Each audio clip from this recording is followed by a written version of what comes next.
Un saludo, estimados profesor y compañeros. Mi nombre es Yusneidi Roxanne Rivas y en el presente video me gustaría compartirles un tema de interés universal, en este caso la literatura universal, con un enfoque histórico y analizando los distintos movimientos estilísticos, movimientos que generaron el tema de cada una de las obras que hoy día se consideran clásicos. Así pues, la literatura es tan antigua como el ser humano. Sin embargo, para este ha sido muy difícil la tarea de recopilar todas las antiguas obras que se citaban de manera verbal, siendo esto una de las primeras manifestaciones del texto literario. A pesar de esta dificultad, se quiso recopilar en el presente video de manera documental algunos documentos citados para que podamos profundizar un poco acerca de toda esta historia de la literatura universal. Se entiende por literatura universal a toda la agrupación de aquellas obras literarias que de alguna u otra manera han logrado propagarse más allá de sus fronteras, es decir, han logrado trascenderse tanto geográficamente como culturalmente y temporalmente, hecho que las ubica como patrimonio cultural de la humanidad. Este término originalmente se le atribuye a Johann Wolfgang von Goethe con su término Weltliteratur, que significa literatura universal. Harold Bloom, por su lado, nos dice que leer es una tarea difícil, ya que el lector tiene que decidir qué va a leer, porque el tiempo no nos da para leer todos los libros. Sin embargo, hoy día se ve con preocupación que la lectura no es tan profunda como antes. ¿Y esto por qué es tan importante? Ya que para abarcar este tema hay que reconocer que existen muchos más autores y muchas más obras que solamente la reconocida o la popular. Para esta cuestión del qué leer existe entonces la literatura universal, una recopilación de obras, pero surge paralelamente el quién y cómo se eligen estas obras. Existe, dentro de la literatura una vara para medir dichas obras que las pueden clasificar como un clásico. Procedemos entonces a un tema súper importante dentro de la literatura universal, que es el canon. El canon es el conjunto de obras literarias y autores representativos dentro de una época determinada. Quisiera abrir un paréntesis, Harold Bloom dice que uno de los principales o el más importante crítico de la literatura ha sido Aristófanes, que para él lo considera el dios de la crítica. Ahora bien, la cuestión es cómo puede pertenecer una obra al canon para que pueda llegar a ser universal. Existen tres pasos o tres características principales que deben obtener estas obras para que puedan obtener dicho objetivo. El primero es el placer lector, es decir, toda la aclamación lectora o las preferencias lectoras que se surgen en esa época. La segunda es el academicismo, selección por cuanto una obra reúne magistralmente las características de un movimiento estilístico determinado o también se supera en su género literario. Para así llegar al tercero, que es el clásico, que son las obras que reúnen las características de ser permanentemente actual, que su lectura se suscite y su significado sea inagotable, que pueda pues ser interpretado de varias maneras. Es por esto que la literatura universal rescata miles y miles de obras que siguen siendo clásicos para la literatura. De hecho, toda la evolución se ve perfectamente, ya que cada obra fue escrita en su debido momento por su situación social, por su situación económica o su situación política. Todo esto se ve reflejado en cada uno de los clásicos que hemos obtenido desde la antigüedad. Conociendo esto, ya nos podemos adentrar un poco más a lo que es históricamente la evolución de la literatura universal. El primer periodo que se conoce es la literatura antigua. Esta literatura tiene procedencia en la India, donde se escribe en sánscrito, es decir, literatura sánscrita. Los temas que surgen desde allí son de tipo sacro, es decir, sagrado, es acerca de las deidades, de la filosofía de los hindúes, y también se dividen en dos grandes épocas, en la védica y en la posvédica. Veda, que significa ciencia. Este primer periodo, pues no se conocen muchos autores, y se conoce pues que desde hace mucho tiempo se habla de la creación del mundo, de cómo estamos divididos, de cómo se organiza, pero de una forma más sagrada. En cambio, en el segundo periodo, el posvédico, sí tenemos referencias de dos grandes obras que fueron escritas en este tiempo y que pues se consideran clásicos, aunque hoy día no se recuperen o no sea de interés tanto de la humanidad. Sin embargo, se consideran literatura universal. Estas dos obras son el Mahabharata y el Ramayana. El primero, considerado como el texto más largo de toda la historia, escrita en verso y contiene más de 200.000 versos. Fue escrito por Vyasa. El segundo fue también uno de los textos más importantes. Estos dos es de importante mencionarlo. Relatan la filosofía de la antigua India, es decir, todo lo concerniente a su comunidad, a sus creencias, a sus deidades, ¿sí? De forma de verso y en epopeyas tradicionales. Esta fue escrita por Valmiki y también resalta la deidad como fuente de toda la población.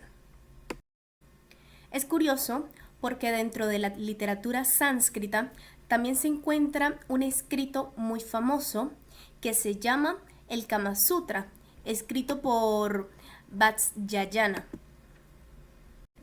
Se puede observar entonces que desde la antigüedad el hombre persigue el sentido del ser, de dónde venimos, de dónde somos, y también rescata las emociones, los sentimientos y todo lo referente al cuerpo humano, a la espiritualidad y a los dioses.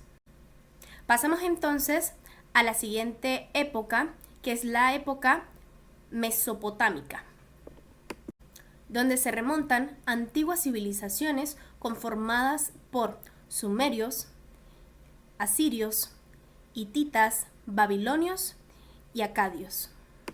Dentro de los movimientos estilísticos que se dieron en esta época, se puede hablar muy importante acerca de la épica. Esta fue pues promovida por el muy conocido poema del Gilgamesh, el cual es una obra que va a influir directamente en los escritos homéricos y en pasajes de la Biblia. A continuación, también dentro de la literatura hebrea, que es la siguiente, podemos hablar de la Biblia, que se dio en el occidente.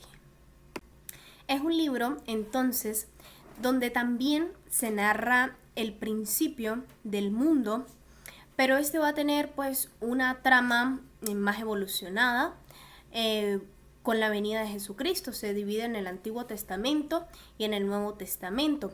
Los hechos se narran de manera histórica, profética, sapiencial y poética.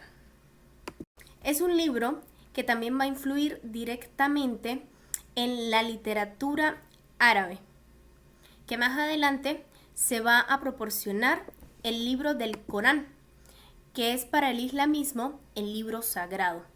Es la palabra de Dios que es transmitida directamente desde Mahoma.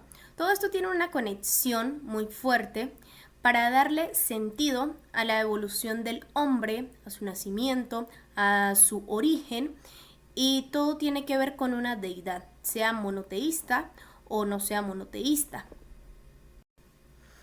Todo esto va dirigido hacia una época muy conocida, que es la época grecolatina, que viene desde Grecia y nos viene a dar a conocer el mundo también desde las deidades.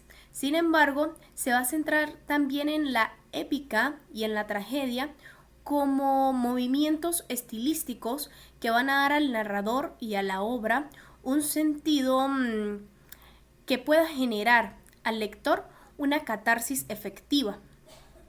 Dentro de los autores que se pueden considerar dentro de la tragedia griega o dentro del tiempo grecolatino, es por supuesto Homero. Homero escribió entonces la Ilíada y la Odisea. Son dos cantos épicos que fueron narrados con base a la guerra, en base a la guerra, en base a toda la organización de la civilización griega y pues todas las dificultades que allí se generaron. Son obras que fueron diseñadas por Homero desde la mitología, desde las creencias de esos días. Además, su procedimiento estilístico es in medias res, que quiere decir que el tiempo no es lineal. Todas sus obras fueron escritas en busca de narrar varios tiempos en la misma historia. Eso lo vemos también tanto en la Ilíada como en la Odisea, donde el viaje del héroe, que sería Ulises, pues no nos narra desde un momento determinado, sino desde varios años después que suceden los hechos. Asimismo, y casi paralelo, uno de los autores más reconocidos dentro de la literatura grecolatina es Hesíodo. Una de sus obras más resaltantes es la Teogonía, donde también nos relatan toda la distribución que en ese momento tenían pues la sociedad, incluyendo todas las deidades.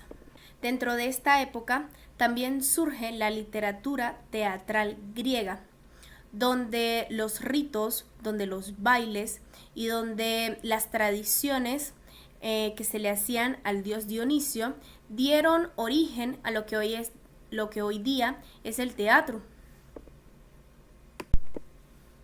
Esta literatura es universal, ya que cumple pues todos los requisitos que anteriormente se mencionaban.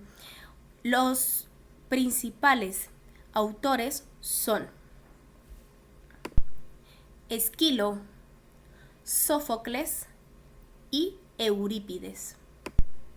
Los primeros dos fueron considerados uno de los mejores escritores del teatro griego, y entre sus obras resaltan Orestiada y Edipo Rey. Siendo para Aristóteles la tragedia griega más perfecta, pues cumple muchas de las características o todas para que sea la tragedia. Así pues, dentro de la literatura latina es una continuación de la literatura griega. Sin embargo, los autores que más se reconocen son Virgilio, Horacio, Ovidio y Séneca. Y una de las obras más representativas de este periodo es la Eneida. Conociendo el periodo ya trágico de la Grecolatina, podemos entonces dirigirnos al periodo medieval. Es una época donde tratan temas pues tradicionales y épicos, y también se utiliza mucho el viaje del héroe dentro de sus narraciones. Sin embargo, esta época se va a ver reemplazada o arrasada por la época renacentista, donde todos sus modelos traen una innovación peculiar para todas estas épocas que han venido narrando, pues con ciertos movimientos y formas estilísticas similares. La literatura renacentista entonces ya no se centrará en la deidad como el centro del universo, sino el hombre mismo. Todas sus formas van a variar, van a cambiar, pues se introducen nuevos géneros, tópicos literarios y una nueva forma de manifestar la sensibilidad del hombre. Dentro de sus autores podemos nombrar a Garcilaso de la Vega, a Fray Luis de León y a San Juan de la Cruz. Una de las obras más representativas de esta época se le atribuye al autor Garcilaso de la Vega, que se llama Oda a la Flor de Nido. Las obras pues son representadas con liras y sonetos, un nuevo movimiento estilístico para aprovechar los nuevos surgimientos de esta era. Seguidamente conocemos la literatura barroca, donde esta se ve influenciada por el estilo exagerado.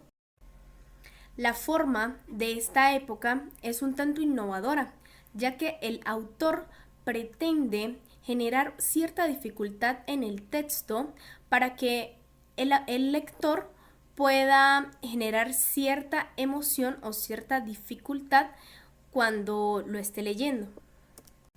Así pues, dentro de los autores principales está Góngora, Lope de Vega y Quevedo. Este primero se centra más en sonetos y poemas de mucho mayor extensión, siendo estos la fábula de Polifemo y Galatea, Soledades y fábula de Príamo y Tisbe. Lope de Vega tiene sus rimas y rimas sacras, y Quevedo el contraste.